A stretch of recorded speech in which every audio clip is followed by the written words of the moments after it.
good Thursday morning. We had more shenanigans with the Mets and the Cardinals yesterday. A little bit of a fracas. Pete Alonso gets thrown down to the ground by some guy named Stubby Clapp. And then he says he's going to put somebody in the hospital, or he could put somebody in the hospital after the game. Then he said this whole thing was bitch-made by the Cardinals. Man, what an afternoon for them. They do win the series. They lose yesterday, but this has just been a crazy start to the season with all the hit-by pitches and the animosity that's been going on with opponents. And maybe more continues as they face some division opponents coming up in the Phillies and the Braves. Yankees win again. Giancarlo Stanton with a milestone as they continue to roll in a part of the schedule that they needed to roll. And tonight, it is the NFL Draft 2022. The Jets and Giants, 4 top 10 picks. We've got a special show for you about 12 and a half hours from now from the FanDuel Sportsbook that I will be at a little bit later, but we will break it all down. I don't know why you guys are rubbing it in my face. I mean, this is just not fair to start a show. I'm in a good mood here. Good morning, Boomer. How are you? Let's do it. Yeah, good morning there, Jay. And, yeah, that was great yesterday afternoon. I love to see that from the Mets and the Cardinals. And the Cardinals, I mean, why would the Cardinals be upset? I have no idea. It should be the other way around. Yep. But, maybe the Cardinals brought out a little bit of the anger in the Mets. And, it's unfortunate the Mets lost the game. Carrasco did not pitch well. They had Mats on the ropes. This is a game that, you really feel bad that they lost the game. But at the end of the day, the fracas, as you put it, I think also sets the tone for who Buck Showalter is as a manager. He's been very frustrated. I don't think he's accusing any opposing players at throwing at his players. But, interestingly enough, I heard his pregame talk yesterday, interview, and he was saying that, and I didn't know this, and he said that we as fans didn't know this and probably don't know this, that a pitcher can put a wet rag in his back pocket and go out on the mound with a wet rag in his back pocket.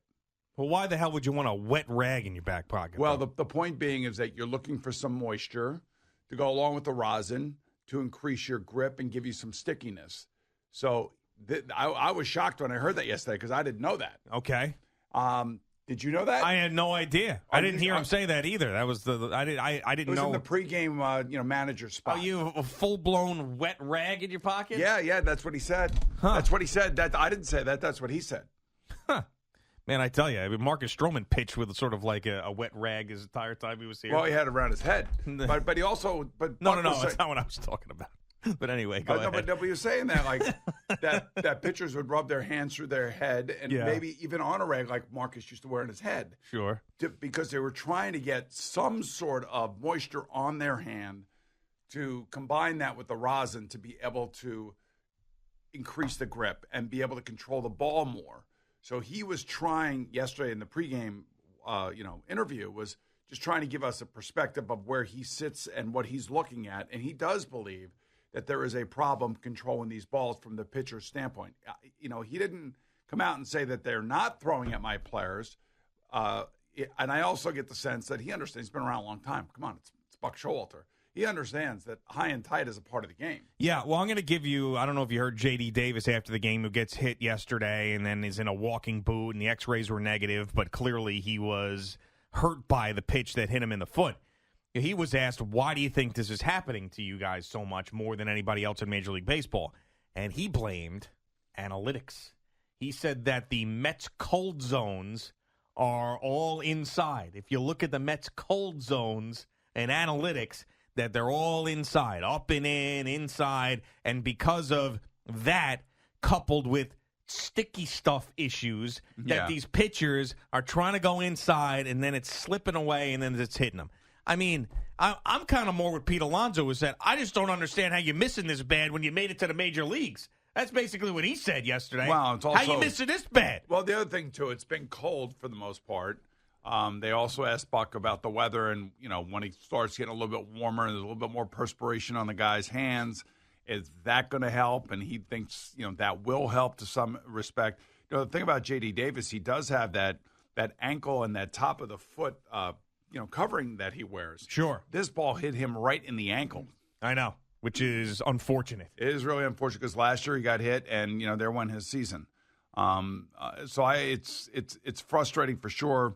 I don't know that rugby scrum that is a baseball fight. Well, it's stupid. I mean, it never really turns into something. And then when it does turn into something, you see some, like we talked about the Rumble ponies. I don't know if that was a day that you were here or not, but that big brawl that happened in the Mets AA affiliate in Binghamton, there was a guy who ended up tearing his ACL in that brawl, so you don't want to see that type of stuff. But generally, these guys come out with the machismo, and they get in each other's face, and then they stand there and they loiter.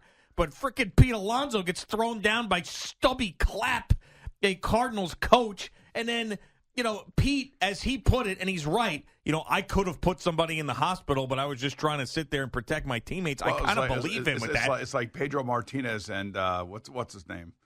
Oh, Don Zimmer. But look at this Stubby Clapp. Good for Stubby Clapp, man. What do you mean good for Stubby Clapp? Go get him, Stubby. Now Pete's good for Stubby Clapp is your take? Well, now Pete's got to get up and just got to sock him right in the jaw. That's all there is to it. He can't, though. That's the problem. You even knock out 50-year-old Stubby Clapp when you're 27-year-old Pete Alonso. Stubby Clapp wants to get involved, man. Let's get involved. Let's go. Why is Stubby Clapp ripping down Pete Alonso from behind like that? I don't know. The amazing thing is watching the fat guy come running out of the Met bullpen, and he's the last guy that gets there. Yeah, no, I know. I mean, I don't know who that guy was. Oh, that would totally be me if I were on the team. Look at Stubby, though. Look at Stubby. Is that Stubby right there with the bald head? Yeah, that's Stubby. Stubby, look at him, man. That's the kind of guy I want on my team. Yeah, a guy who rips people down from behind in a bitch-made move, as Pete Alonso put it. That's what you want? I'm just saying, let's go. It's all in. We're either all in or we're all out. Look at all these Stubbies. Look at this. I didn't realize there were that many Stubbies. Good job by... It's his father and his grandfather. We're all Stubby Claps. Yeah.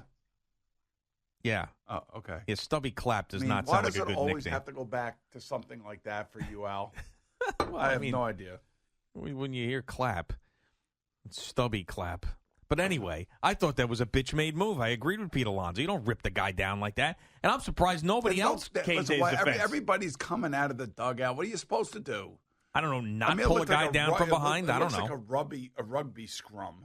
I'm like, somebody just haul off and sock someone and let's get it over with. I know. But then again, you get the suspensions, and someone gets hurt.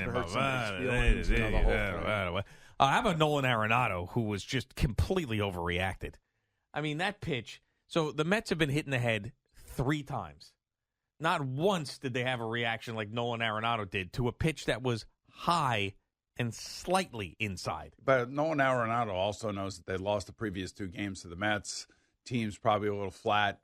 Sometimes you got to go a little Matt Martin on somebody. I cannot believe you're going full-blown Cardinal support this morning. Well, I'm going on Stubby Clapp and Nolan Arenado. Nolan Arenado was completely out of line yesterday. I'm telling you why he did what he did. Because he lost it. Yeah, that's because the team lost the previous 2 games, and they got shut out the game before that one. They were up in this one. It just showed a little toughness, that's all. Don't worry about it. It's just men being men, man. Come on. No. Now all of a sudden you got to, get into this whole, this shouldn't be happening and all this other stuff. Yeah, it should be happening. Hey, look, Stubby Clapp wants to jump on the back of Pete Alonso. You want to mess with the polar bear? The polar bear should turn around and just absolutely drill him. You really think that Pete should have punched Stubby Clapp in the face? You saw what Pedro did to Don Zimmer. Well, Don Zimmer was charging Pedro Martinez. Well, this guy jumped him, Pete Alonso he just on his grabbed back. him and hey, Don, get out of here type of thing. It was pretty bad. But he could have moved. He could have olayed him and not grabbed him by the head and threw him to the ground. But, I mean, Pete would have gotten suspended for 30 games if he punched Stubby Clapp in the face. Listen, he turned around and waylaid Stubby Clapp. Hey, Stubby Clapp pulled him down. Got to get up and just drill him. Wow. Man, oh, man. I mean, it would have been fun to watch. Yeah. But then, the aftermath would not have been good. Because you would have lost Pete Alonso for a long time. Met fans are sick and tired of seeing their guys hit. How many people have we had call in saying, let's react? Now, it wasn't them who reacted. It was Nolan Arenado who reacted and started this whole thing. And I do agree he probably did overreact. But I also think that he probably felt like his team has been flat the previous 2 games. They get shut out. And, they were up 10-5. They want to show some emotion, man. They were up 10-5 in this game. They want to show some emotion. What's wrong with a little emotion? No, there's nothing wrong with a little emotion, but it's not like if he had gotten hit in the head, like the Mets got hit in the head, then I could see him going nuts. You weren't there. This ball wasn't even close. You weren't there when Al hit Josh Wedgie. He was the Wounded Warrior, and Al was pitching at the time, and he Was was that a really good pitcher. purpose pitch there, Al? And he hit him in the leg, and the leg's made out of carbon fiber, so he's not going to feel it. And Al went into like a complete funk from that point on. Oh, of course. I've never seen anything. Yeah, total Steve Blass. I've never seen anything like it. Oh, great reference. You went Steve Blass. You didn't go Steve Sachs or Rick Ankiel or any of them. Went all the way back to Steve Blass.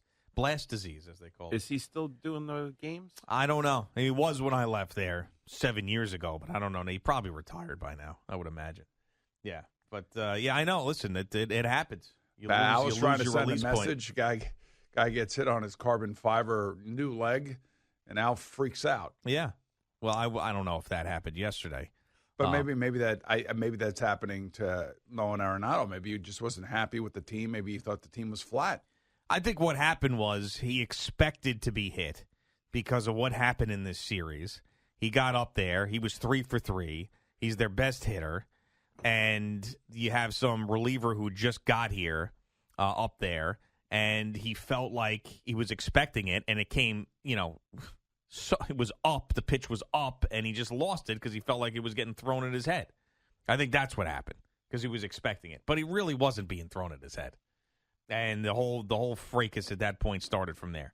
And Buck said it. He goes, listen, all I know is our guy got hit in the head and he went to first base. So that was a little shot at Nolan Arenado. Yeah, so they'll see each other again and they'll get into another in fight May. Or whatever. And coming up soon, next month. It seems like the Mets are getting after everybody. J.D. Davis is kind of smart, though. The analytics, the whole thing, the high and tights, the insides, the low and away, the low and inside. The same thing happened to Dom Smith when he got hit in the foot. And I forget who was doing. I guess it was Todd Zeile was talking about. People are pitching Dom Smith low and inside because he has a hard time hitting that ball. So I would say that Todd Zeile is saying the same thing that J.D. Davis said 2 days later. Yep.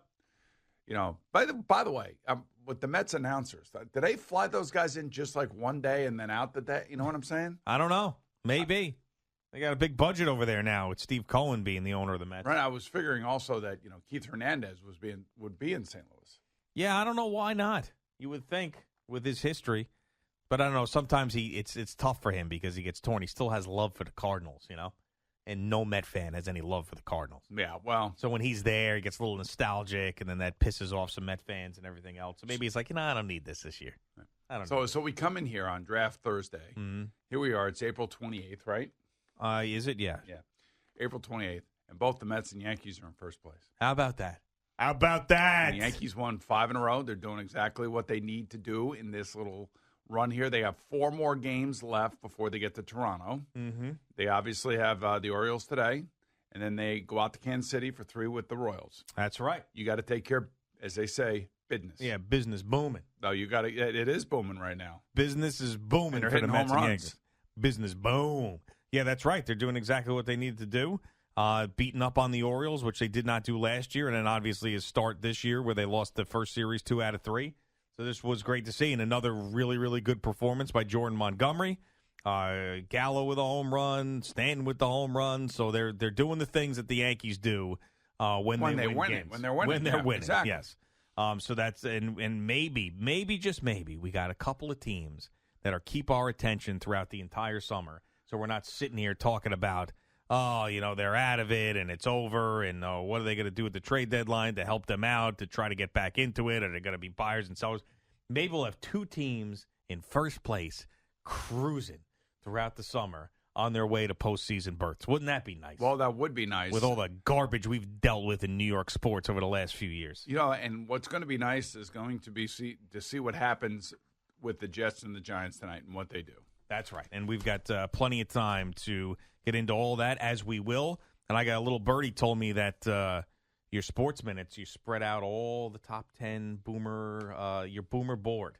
So I'm excited to hear the Boomer board. Oh, yeah. Okay, I'm sure you are. I'm excited to hear the Boomer board tonight. Yeah, my board is not how they're going to be drafted, I don't believe. It's not a mock draft. It's just your top 10 It's how players. I would draft if I were drafting. And, depending on, of course, every team may have a need. Some other teams may not have a need. They wanted to get the best available athlete, whatever. I just gave you who I thought were my top 10 players who really can't miss if you draft them. All right, Boomer and Gio on the Fan and CBS Sports Network. Just getting started on a big day. NFL draft tonight. Of course, Mets and Yankees rolling despite the Mets' loss yesterday. We'll get Jerry Recco in here to tell you all about it coming up, especially that reaction from St. Louis yesterday. You hear what Pete Alonso had to say.